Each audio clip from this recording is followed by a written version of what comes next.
siin loengus vaatame siis põgusalt üle selle, et kuidas GarageBandiga seda oma juttu siis salvestada. Praegult ma avasin GarageBandi ja tekkis selline aknakene, kus siin võib olla teil nagu rohkem selliseid pilte, rohkem võimalusi, aga nende võimaluste hulgas on igal juhul ka empty project. Ehk siis nüüd tuleb valida empty project. Siit aknast midagi muud valida ei tule. Paneme choose. Avanes meile siis aken, kuhu kohe tekkis dialoogi aken, kus küsitakse, millist rida me tahame teha. Choose a track type. Ja meie tahame seda mikrofoni pildiga rida teha. Siit midagi muud valida ei tule. Siis on siin all on nagu võimalus valida sisend. Ja praegusel hetkel meil on siis Rode NT USB mini mikrofon ja temal on ainult üks sisend. Siin seda nime küll ei ütelda. Aha, näe, all on ühendud ka. My instrument is connected with Rode NT USB mini, näete.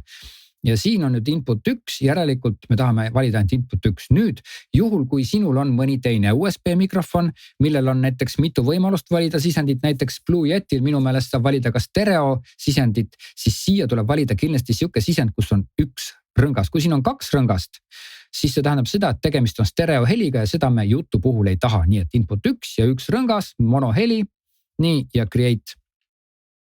Nii, tehti meile see rida siis valmis ja koheselt me näeme, et kui ma nüüd tõmban selle Rode mikrofoni omale natukene lähemale, siis see heliindikaator on täiesti normaalsuse piires, läheb kollasele, aga punaseks ei lähe. Järelikult kõik on õigesti ühendatud. Juhul, kui ei ole seda indikaatorit siin ei näita helitugevust, siis pead igasugust kontrollima, kas sinu mikrofon on sisse lülitatud, kas seal on mingi nupp äkki küljes, kus saab sisse lülitada. Ja siis võid igaks juhuks vaadata, kas siin all on sinu mikrofoni nimi. Kui ei ole, siis sa saad siit valida kindlasti oma mikrofoni nime. Ma ei tea, miks siin on 2 NT Rodet. Igal juhul siit tuleb valida siis mikrofoni nimi juhul, kui siin indikatsiooni ei näidata. Nüüd see on siis üks rida ja siia salvestatakse heli. Kohe vaatame, kuidas salvestatakse. Aga enne, kui me hakkame salvestama, tuleb ära teha 2 liigutust. Üks on siis see, et need mõlemad ikoonikesed tuleb välja võtta. See on siis 1, 2, 3, 4, mis tähendab seda, et enne salvestama hakkamist loetakse 4, seda pole vaja. Ja see on siis metronoom, mis teeb sükse tiksumise, metronoomi tiksumise, seda me ka ei taha, see on muusika puhul vajalik, selle võtame ka välja. Ja teine asi, mis tuleb ära teha, tuleb minna siia GarageBand, siis tuleb valida Preferences. Nii, siis tuleb minna siia kõige viimase tääbi peale, kus on kirjutatud Advanced. Ja siin, kui sa oled installinud värskelt GarageBandi, on linnuke Auto Normalize ja see tuleb kindlasti välja võtta, sellepärast, et kui see linnuke sees on, siis ta peale, kui sa lased ekspordid selle heli siit välja, siis ta keelab volüümi põhja. Ma ei tea, miks see nii tehtud on, see on väga nõme, aga igal juhul see vist püüab sind kuidagi aidata, aga igal juhul selline asi siin on, et kindlasti see linnuke tuleb siit välja võtta. Et täpselt selline heli nagu sul tuleb, kui sa saadad töötlusesse, kui sa seda ise valjuduses ei töötle, siis kindlasti sa ei taha, et ta keeraks põhja, sellepärast et see ei pruugi olla üldse hea variant. Nii, paneme selle akna kinni. Nüüd siin on nüüd volüümi nupp ehk siis heli tugevuse nupp.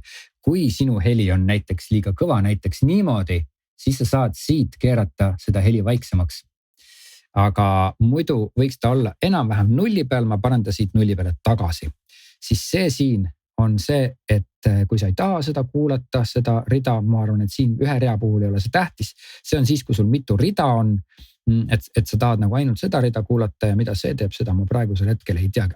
Input monitoring, selle kaudu sa saad omakorda veel kuulata, saaksid kuulata ja see on väga nõme, sellepärast et praegusel hetkel tekitab nagu kaja efekti, kuna sina ilmselt oled ühendanud oma kõrvaklappi otse Rode NT USB mini mikrofoni sinna kõrvaklappi auku, siis sina kuuled nagu absoluutselt reaalajas oma heli. Nii. Ja midagi muud siit puudutada ei tule, selles kursuses me ei käsitle helitöötlust ja siin ka midagi muud puudutada ei tule. Ausalt öeldes ma pean mainima, et Rode NT USB mini mikrofonist tuleb välja juba selline heli, mis on päris hästi nagu siuke profileeritud, et ta ei ole liiga nagu tuhm ega midagi, ta on üsnagi okei, nii et tegelikult äärmisel juhul saab seda sama heli lasta ka avalikustada, teha ta podcastiks, aga selle jaoks tuleks veel muusikat juurde lisada, tuleks veel võib-olla töödelda, mingid sõnad välja lõigata. Aga sõnade välja lõikamist võime seda kohe vaadata. Salvestame ühe proovijupi. See on siis meie proovijupp Rode NT USB mini mikrofoniga. Mikrofon on väike ja kaunis, ta on musta värvi ja tal on ees 2 tuld. Üks tuli näitab seda, et kõrvaklappidesse tuleb heli, tuleb reaalajas ja teine nupp näitab seda, et USB süsteemis on vool sees. Ja vajutame siis stop nuppu või vajutada kas spacebar'i. Kuulame nüüd korraks tagasi, et kuidas meie see heli siis kõlab. See on siis meie proovjupp. Vajutan spacebar'i, jah. See on siis meie proovjupp. Rode NT USB mini mikrofoniga. Nii. See on siis meie proovjupp. Rode NT USB. Rode NT USB mini mikrofoniga.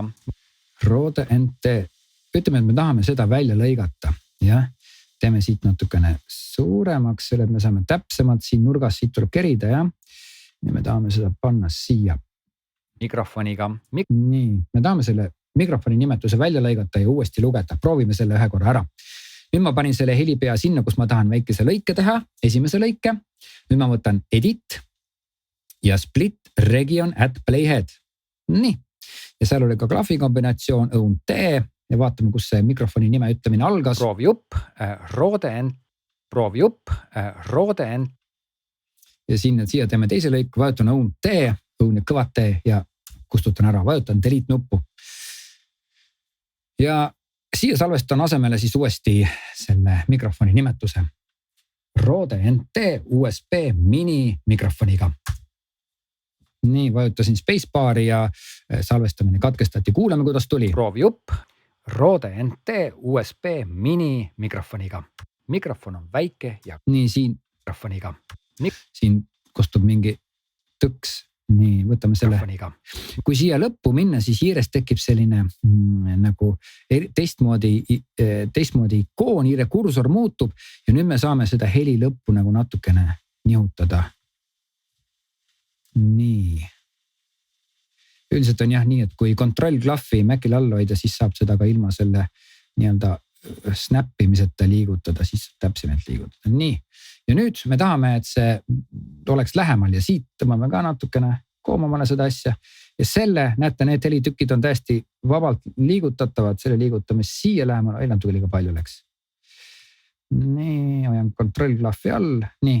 Nii, mikrofoniga. Mikrofon on väike.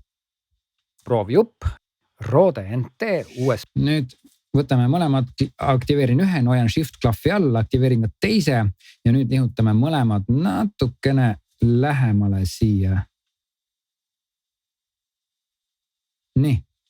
Siis meie proovjupp, Rode NT USB mini mikrofoniga. Mikrofon on väike ja kaunis, ta on musta värvi ja tal on ees 2 tuld. Üks tuli näitab seda, et kõrvaklappidesse tuleb heli, tuleb reaalajas ja teine nupp näitab seda, et USB süsteemis on vool sees. Nii ja siin lõpus, nagu te näete, kõlab see klõps jälle, Ctrl Z või Own Z, võtame siis tagasi, võtame selle ära ja siit algusest ka.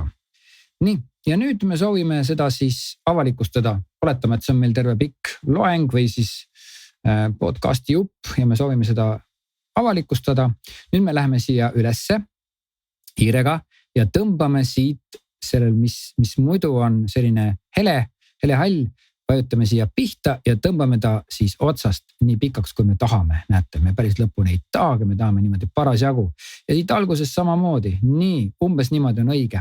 Nüüd ta ei salvesta siin pikkad juppi, võib-olla sul on siin nagu mingid sõnad või mis sa välja lõikasid, et siis igal juhul ta ekspordib ainult selle jupi. Nüüd, mida see jupp tegelikult veel teeb? Kui nüüd panna mängima, siis ta hakkas kordama seda kollase lindi all olevat heli hakkaks kordama. Aga seda sama kollast linti kasutatakse ka eksportimisel. Nii et nüüd võtamegi share ja export song to disk. Nii. Ja siit valime siis highest quality, sest et ilmselt me tahame seda sama helilõiku saata edasi kellegile, kes töötleb seda või lõikab kokku, eks ole. Ja siin all on nüüd linnukene, seda tavaliselt ei ole sees, aga selle linnukese kohta on kirjutatud export cycle area or length of selected regions, näete. Nüüd on niimoodi, et nüüd põhimõtteliselt võiks ka selekteerida need regioonid ehk siis need sinised asjad. Aga tegelikult meie regioonid on pikemad ja las nad olla pikemad. Me tahame lõikata siin täpselt nii pika lõigu lasta välja, kui see kollane riba on. Nii, ehk siis see linnukene ütlebki seda, et siis lastakse välja täpselt nii pikk jupp, kui see kollane siin on. Ja paneme siia nime. Rode NT USB Mini Proov ja MP3 on õige, highest quality 256 kilobitti on õige, siis see fail, ütleme, tema kaod on nagu minimaalsed ja võetame, paneme desktopi peale ja paneme export. Nii, ja tegi ära. Ja sellega on meie väikene proov lõppenud. Missioon on täidetud, läheme edasi järgmise loengu juurde.